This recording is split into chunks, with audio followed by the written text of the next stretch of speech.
Good afternoon, Kemp Cardenas here, and welcome to the Sustainment Services Flight Summer 2020 Luncheon. FSB! We got what you need!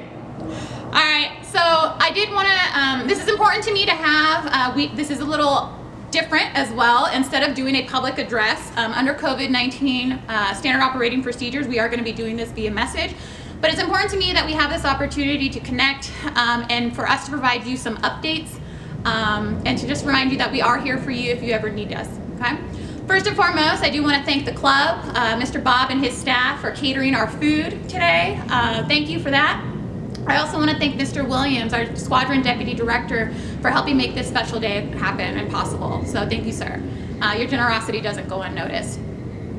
With that, I've got three main things I want to talk about. First of all, I want to do hails and farewells. You know, we haven't had a commander's call since fourth quarter of 2019, and that, you know, because Mr. COVID came in and life took its course. But again, it's been 6 months since we've had a chance to connect, and we've had a couple of people hail and farewell. So I'm going to start off with the Holloman Inn Lodging. Our hails were Cynthia Wetzel, Diane Torini Batochi, Sarah Oliveira, Mako Holvik, and our farewells, Betty Haberman, Caitlin Smith, April Stiles, and Sarah Oliveira. Welcome to those that are joining the Holloman team. We're glad to have you part of the squadron and a part of the flight. Now moving on to Shifting Sands Dining Facility. For our hails, we are hailing A1C Angelina Coleman, Airman Michaela Irvin, Senior Master Sergeant Stephanie Farrell, who will be coming in after some of the redeployment and deployment and stop movement phase in September, and then Master Sergeant Yazzie Williams as well. For our farewells, we have Airman Taj White, Senior Airman Latham Yada, and Senior Airman Giselle Rivera. Giselle Rivera will be PCSing.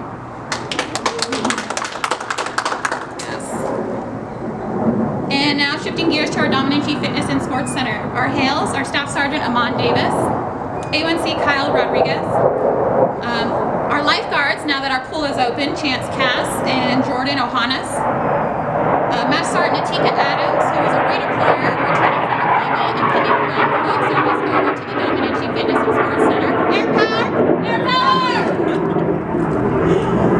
Also, Airman Liliana Escobedo and Airman Grace Emerson, who this is their first duty installation.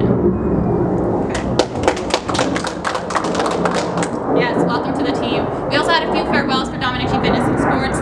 First one was A1C Robbie Jones, Senior Airman Stephanie Fridge, who will be PCSing, and Senior Airman Rod Hamilton, who will be PCSing. Godspeed, you two, and best of luck to you in the Air Force career. I hope to see you around. Okay. Switching gears now, I did want to introduce, this is a little bit more of an exciting time for us, and I really wish we could have done this part in person again, but Mr. COVID came in and life ensued. So we are introducing for the first time ever the Sustainment Services Flight Coin. Whoop, whoop. Yes. And I'm going to be coining a few recipients within each section. So starting off with Holloman Inn, the recipients are going to be Miss Stephanie Stewart, Miss Audrey Balahadia, Miss Raquel Kisner, Miss Brandy Noel, and Mr. Mike Padilla. Go Lodges! Right. So the activity managers today are going to be receiving the coins on their behalf, and we're expecting those coins to come in because they are in production right now. We're expecting them to come in for about 2 to 3 weeks. So mid-July, we should be able to physically present those to those recipients. Okay. Stuart, thank you for your leadership out there and for running a tight ship over at Holloman Inn. Welcome, ma'am. Thank you for yours. Absolutely, thank you. And, you know, Kisner, Noel, Padilla, and Balahadia, thank you for tailoring our guest services, receipt and departures, all of the housekeeping procedures, the romming, putting up the plexiglass throughout the squadron. Those were very significant contributions, and we thank you for that. Okay. All right, moving on to Shifting Sands Dining Facility. Our recipients for our food service team are going to be Staff Sergeant Austin Lambert.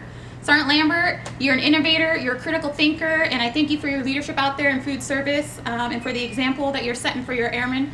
Also, Sergeant Lambert is the projo for this coin.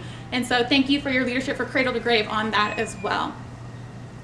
I also want to coin Miss Rosanna Bedingfield. Miss Rosanna Bedingfield is a huge contributor to the food service team down there, and she really has helped me adopt and implement the bridging the gap between military, civilian, and contractors throughout the flight. That has been one of my priorities as your flight commander. And Miss Rosanna really embodies that one team, no scene philosophy. And so I thank her for that. And that motto has actually been placed on our coin. So, by the way, you will see an image of the coin. Again, I don't have it here because it's under production, but you will see an image of the coin on the screen. And I hope y'all like it. Okay, moving on to Dominici Fitness and Sports Center. So we have 2 recipients here. First one is going to be Tech Sergeant Justin Gray. Sergeant Gray, thank you, for converting our 5K incentive program to a virtual run series. That was huge, and it definitely adopted and adapted the delivery of services to our customer here. So thank you for being innovative. Yes. Next recipient of the coin over at Dominici is going to be Staff Sergeant Kayla Rollins. Sergeant Rollins, your leadership in the FAC does not go unnoticed. You've definitely helped us clean up quite a few of our programs there. You're always digging into the AFIs, and we appreciate that. You're really connected with the Air Force Services Center, and that speaks volumes about your NCO-ship and your potential to be a senior NCO if you want it. So thank you for that. Also, if you don't know, Sergeant Rollins was also behind the FAC reopening plan. So Air Force-wide, which is going to be one of my talking points here in a second, we've had to plan how are we going to conduct physical fitness assessments over the next year, right? And under COVID operating procedures. So that was huge, and Sergeant Rollins was behind that, and you'll see that plan roll out. We did just deliver that to the squadron commander last week. And my next update to y'all will probably be explaining how that's going to look for the testers. Okay. All right.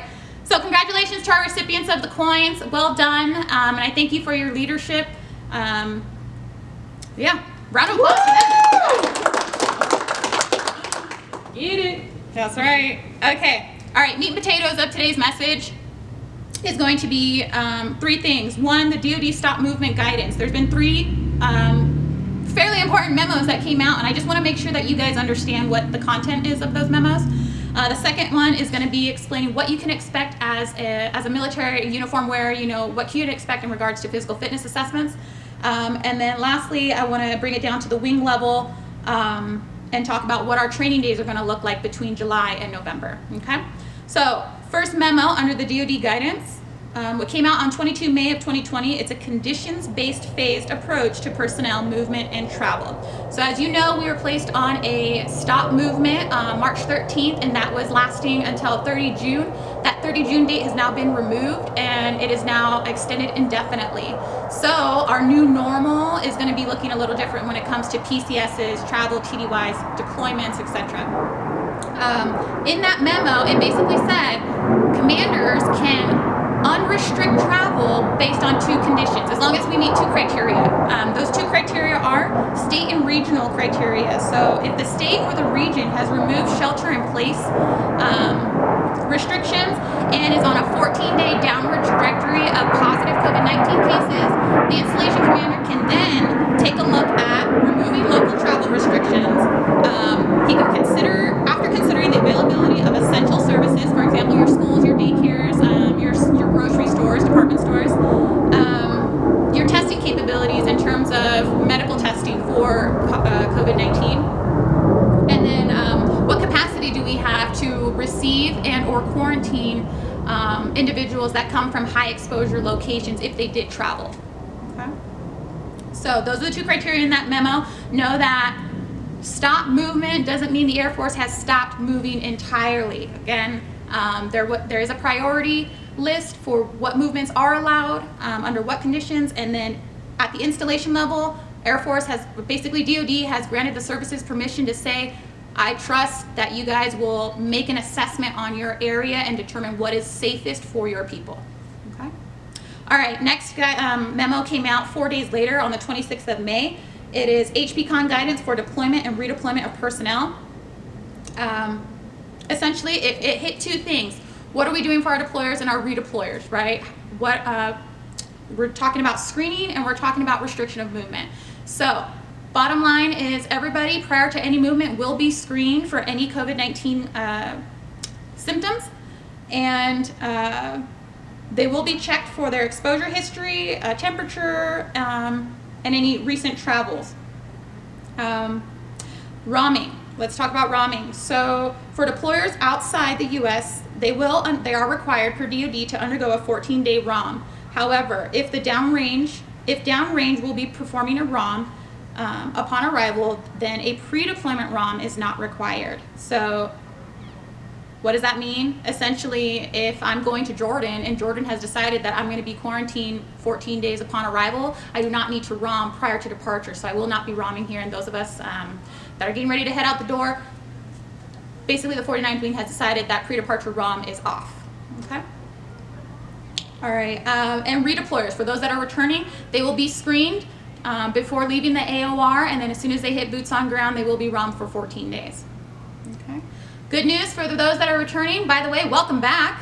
Thank you for your service out there. We got constant updates of all the work that y'all are doing, and congratulations to those of you that took home squadron and quarterly and wing level awards. So congratulations. But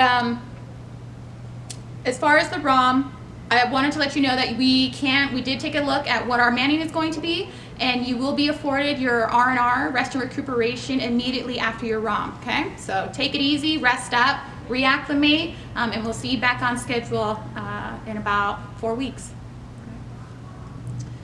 Okay, last update that I wanted to give you guys is the priorities-based list for movements.